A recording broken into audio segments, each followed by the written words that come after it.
சொல்லுங்க, நான் சுயமாய் வரவில்லை, நான் அனுப்பப்பட்டவன். திரும்ப சொல்லுங்க, நான் சுயமாய் வரவில்லை, நான் அனுப்பப்பட்டவன். இப்போ you don't have to push yourself also. இதை சொல்லி நான் முடிச்சேன், கவனிங்க. நீங்க you don't have to push yourself. எப்படியாவது நான் மேலே போயிடணும், எப்படியாவது நான் பெரிய ஆள் ஆயிடணும், எப்படியாவது நான் சாதிச்சிடணும். கர்த்தரே உங்களை இந்த இடத்துக்கு கொண்டு போவார். ஆமென் சொல்லுங்களேன். ரொம்ப பிடித்த ஒரு பகுதி யோவான் 7வது அதிகாரம், ஜான் தி காஸ்பல் சாப்டர் 7ல, யோவான் 7ல 2வது வசனத்தை இருந்து நான் வாசிக்கிறேன், கவனிங்கள். ஜான் 7:2. யூதருடைய கூடார பண்டிகை சமீபமாக இருந்தது. அப்பொழுது அவருடைய சகோதரர் அவரை நோக்கி, நீ செய்கிற கிரியைகளை உம்முடைய சீஷர்களும் பார்க்கும்படி இவ்விடம் விட்டு யூதேயாவுக்கு போங்க. நீங்க செய்யற கிரியை எல்லாரும் பார்க்கட்டும், யூதேயாவுக்கு போங்க. அடுத்த வருஷம், பிரபலமாக இருக்க விரும்புகிற எவனும் அந்த காலத்திலே ஒன்றையும் செய்ய மாட்டான். நீர் இப்படிப்பட்டவர்களை செய்தால் உலகத்துக்காக உம்மை உலகத்துக்கு உம்மை வெளிப்படுத்தும் என்றார்கள். அவருடைய சகோதரரும் அவரை விசுவாசியபடியால் இயேசு அவர்களை நோக்கி, என் வேலை இன்னும் வரவில்லை, என் வேலை இன்னும் வரவில்லை. அஷர் பண்றாங்க, கொஞ்சம் ஹெல்ப் பண்ணும். என் வேலை இன்னும் வரவில்லை. அப்போ சகோதரர்களும் சுத்தி இருக்கிறவங்களும் சொல்றாங்க, ஃபேமஸா இருக்கிறவன் யாராவது இப்படி உட்கார்ந்துருப்பானா? கிளம்பி போங்க பண்டிகைக்கு. பண்டிகைகள் எல்லாரும் பாட்டி ஏறிச்சு பேசுங்க. நீங்க பேசுனீங்கன்னா ஃபேமஸ் ஆயிருவீங்க. ஜீசஸ் சொல்றாங்க, my hour has not come.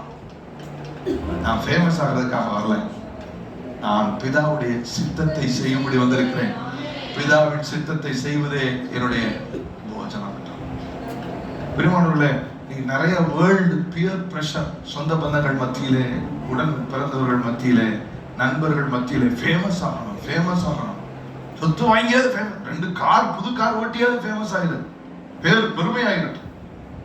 அதெல்லாம் உங்க வாழ்க்கையை சின்ன பின்னமாக்கும். உங்களை அனுப்பினவரை உங்களை உயர்த்துவார். உங்களை அனுப்பி ஏற்ற காலத்திலே அவர் உங்களை உயர்த்தும்படிக்கு அவருடைய பலத்த கரத்திற்குள் அடங்கி, அவர் உயர்த்தும் முன் ஏன் ஃபேமஸ் ஆகணும்? ஏன் ஃபேமஸ் ஆகணும்? ஏன்னா நான் சுயமாய் வந்திருக்கிறேன். இல்லை, நீங்கள் அனுப்பப்பட்டவர்கள்.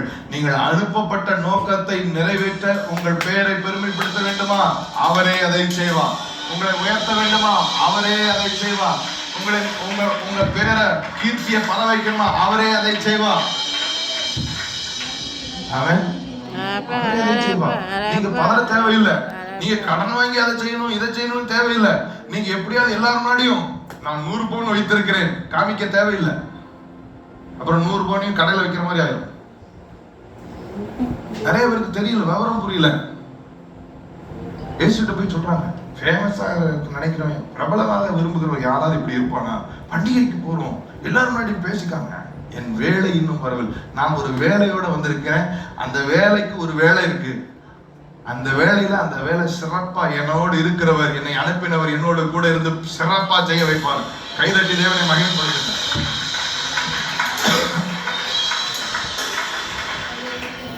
Don't be premature. Don't be premature. வாலிபர்களாக இருக்கட்டும், யாராக இருக்கட்டும், நான் பிரபலம், யாராவது 10 பிசாசு கூட வரத்தான் செய்யும். பிரபலமாக என்ன பிரபலமாக அவரோட என்னுடைய பாடல்கள் வெளியிட்ட அந்த நாட்கள் நான் மறக்கவே முடியாது. ஒரு கம்பெனிக்காரன்ட்ட போய் நான் சிக்கிட்டேன். அவங்க அந்த